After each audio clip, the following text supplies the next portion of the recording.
Now in Arizona, they were considering what some considered a hate bill. It was to discriminate against gay Americans, start a new form of segregation where businesses could throw out gay Americans because of their so-called deeply held religious beliefs. Last night, as we told you was going to happen several days ago on the Young Turks, Jan Brewer, the governor of Arizona, vetoed the bill. Here's why she said she did it. 1062 does not address a specific or present concern related to religious liberty in Arizona.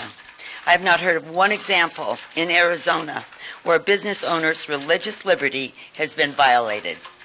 The bill is broadly worded and could result in unintended and negative consequences.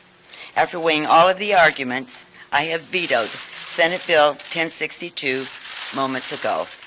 Jan Brewer also added this. To the supporters of this legislation, I want you to know that I understand that long-held norms about marriage and family are being challenged as never before. Our society is undergoing many dramatic changes. However, I sincerely believe that Senate Bill 1062 has the potential to create more problems than it purports to solve. I could divide Arizona in ways we cannot even imagine, and no one would ever want. Religious liberty is a core American and Arizona value. So is non-discrimination. All right, so the memo was handed to her from the Chamber of Commerce in Arizona and other companies like Apple, American Airlines, Marriott Hotels, and she accepted the memo and then read it. Great. Okay, so that's a win in Arizona for progressives, for gay Americans, for all Americans. So of course, conservatives are going to be livid. Let me read you some tweets and then we'll share some videos with you.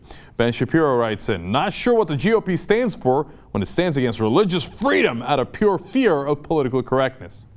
It's always the fallback, right? Like, these guys want to be politically correct. Just because we want to discriminate against a certain group of Americans, I guess the politically correct thing to do is to give them equal rights.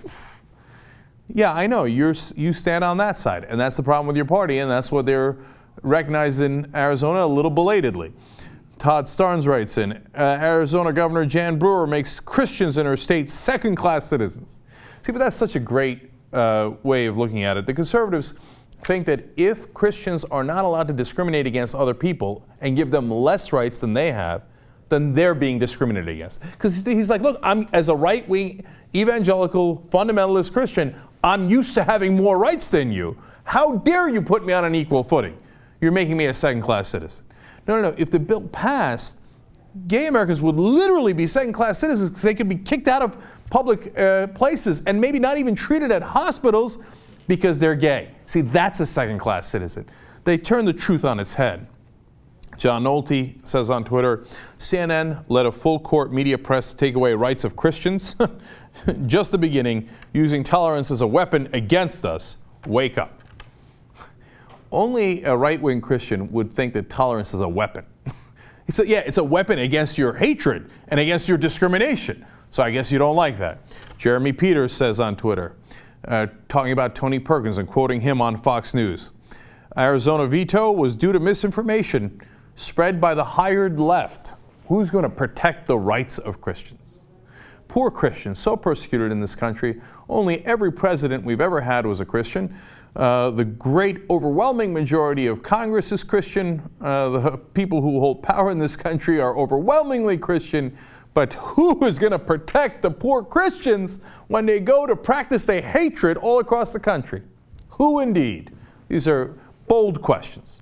Speaking of bold, we go to Michele Bachmann, and she's going to explain how it would be intolerant to stop their intolerance. Fascinating. Let's listen. Well, I think that what we need to do is we need to respect both sides. We need to respect both opinions. And just like we need to observe tolerance for the gay and lesbian community, have tolerance for the community of people who hold sincerely held religious beliefs. So should she veto that legislation? No, I don't think that she should.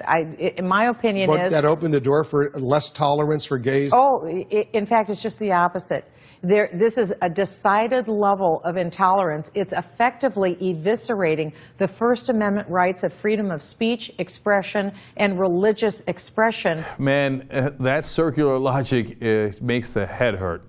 Okay, so since you won't let me be intolerant to someone else, you're being intolerant to me.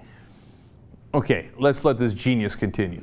That's But a if gays terrible and precedent. lesbians won't be able to get services like all other Americans, that's discriminatory against them. We need to respect the gay and lesbian community, and they need to have access to services. But if they're at the treated same differently time, than other Americans, that certainly isn't respectful. But remember, we are treating people who hold sincerely held religious beliefs differently than other Americans either. This isn't one side or another. What we're talking about is tolerance on both sides, and it is not tolerant to force people to violate their religious beliefs. But that makes no sense. You said that they should have access to services. Well, this bill would stop that access to services. And then she says, well, we got to be tolerant to both sides. You got to let the people who are gay get services, and you got to make sure that religious people can deny them services. I know logic's not her strong suit, but even for her, it's slightly outside the bounds of reason. All right, now you want to talk about no sense? We go to Pastor Jeffress next. To marry is not a constitutional right. If the right to marry were a constitutional right, then siblings could marry one another, 15-year-olds could marry one another. Our nation has always recognized the right of states to regulate marriage for the common good. Oh, these guys think they're so smart. You see, if it was a constitutional right, then you could marry several people and your sister, etc. But wait a minute, the First Amendment is a constitutional right, but it also has limits. You can't yell fire in a crowded theater. Just because it's a constitutional right doesn't mean that it doesn't have any limits. The question is, does it have rational constitutional limits, right? So if two people love each other and they want the same rights as straight people do, well, it would be unconstitutional to give them the equal protection of the laws or to deny them the equal protection of the laws, right? But if there's other state interest, if something is non-consensual, for example, you're marrying someone who's underage in his example, well, then you don't have a constitutional right to do that because it's affecting someone else. Trying to, again, explain logic to these guys. Wish me luck. All right, one more from Jeffers. Why is it important to you to speak out about this issue? Well, as a pastor and as a Christian, the Bible speaks out about it. And as an American, I also realize that no nation can survive that condones what God has condemned. And God has condemned homosexuality just like He does adultery or premarital sex as being wrong. And as a nation, we cannot be blessed by God if we're rejecting God. I mean, I feel kind of bad for them because they waste their lives trying to figure out what the Picard is thinking up there. Like, will He bless us? Will He bless us as a nation? What should we do? Yeah, maybe you should work hard, pass some reasonable laws, et cetera. Instead of being like, Yahweh/Picard/Thor, have we pleased you enough? Will you now bless us? And by the way, read the Bible. There's a million different kind of marriages and arrangements in the Bible. These guys are lying to you. It's the marriage between a man and a woman. First of all, do you know that it's never explicitly said in the Bible? All this is based on Genesis because of Adam and Eve. But also in Genesis, by the way, you're supposed to watch out for the tree of knowledge, that woman was made from the rib of man. And by the way, if we're on the issue of marriage and how people should have relationships, think about what happened after Adam and Eve. They had kids who then had sex with one another.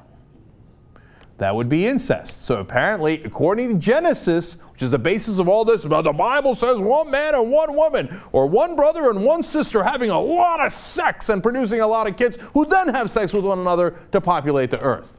Then I guess incest is awesome. Incest is best, so put the Bible to the test.